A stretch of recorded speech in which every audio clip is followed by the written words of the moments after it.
அதிசயங்கள் செய்கிறவர் நம் அருகில் இருக்கிறார்.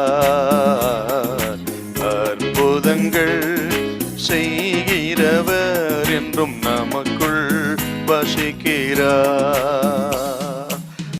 லூக்கா 11:9 வாசிங்க. அப்பொழுது உங்களுக்கு கொடுக்கப்படும், தேடுங்கள் அப்பொழுது கண்டடைவீர்கள், தட்டுங்கள் அப்பொழுது உங்களுக்கு திறக்கப்படும். பிள்ளைகளின் ஜெபத்தை கேட்பதற்கு அவர் எவ்வளவு ஆர்வமா இருக்கிற நல்ல தகப்பன் இங்க பார்க்கலாம். அவர் திறக்கிறவரை தட்டுங்கள். பிள்ளைகளின் ஜெபத்தை கேட்பதற்கு அவர் ஆர்வம் உள்ள தேவன். அதை சொல்றதுக்கு இதுக்கு முன்பு ஒரு ஊமை சொல்லுவார்.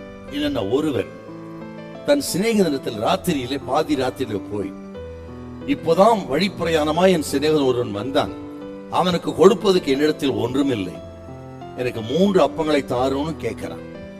அந்த வீட்டுக்குள்ள இருக்கிற அந்த சிநேகிதன், அதாவது பக்கத்து வீட்டுக்காரன், அவன் என்ன சொல்றான், இல்லை இது இரவு நேரம், தொந்தரவாயிருச்சு, நாங்கெல்லாம் தூங்குகிறோம், தொந்தரவு பண்ணாதே என்று சொல்லுவான். இவன் வேண்டி விரும்பி கேட்டுக்கொள் நிமித்தம் அவனுக்கு கொடுப்பான் அல்லவா அப்படின்னு சொல்லி அப்புறம் தான் இதை சொல்றாருங்க. இந்த ஜெபத்தை எதுக்கு சார் சொல்றாருன்னா, ஆண்டவருக்கு நமக்கு இருக்க இந்த உறவு இருக்குது பாத்தீங்களா, அது எப்படிப்பட்ட ஒரு தகப்பன் பிள்ளை உறவை தவிர பக்கத்து வீட்டுக்காரன் நம்ம உறவு இல்ல. பக்கத்து வீட்டுக்காரன் தொந்தரவா நினைக்கிறான்.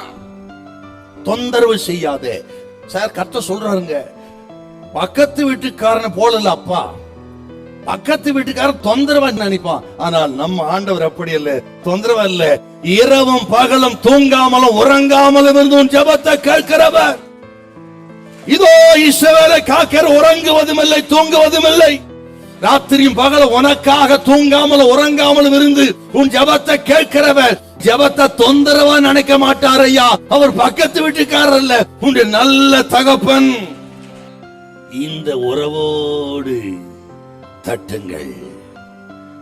அப்புறம் பாருங்க 13 வசனத்துல பரிசுத்தாவி குறித்து சொல்ற. பரிசுத்தாவியை கொடுப்பது அதிக நிச்சயம். என்னன்னா, இது 3 அப்படியே கூட்டி கழிச்சு பாருங்க. பரிசுத்தாவின் பலத்தோடு கேளுங்கள், பரிசுத்தாவின் பலத்தோடு தேடுங்கள், பரிசுத்தாவின் பலத்தோடு தட்டுங்கள், உங்களுக்கு கிடைக்கும். எந்த ஆபத்திலும் சூழ்நிலை நமக்கு ஏற்றது ஜெபமே. எப்பேற்பட்ட மலைகளையும் பர்வதங்களையும் விலகச் செய்யக்கூடியது ஜெபம். ஆகவே அது எத்தனை வருஷமானாலும் தேவ பிள்ளைகள், நீங்கள் ஜெபத்துக்கு முக்கியத்துவம் கொடுத்து முழங்கால்களை ஜெபத்துல முடக்குங்க.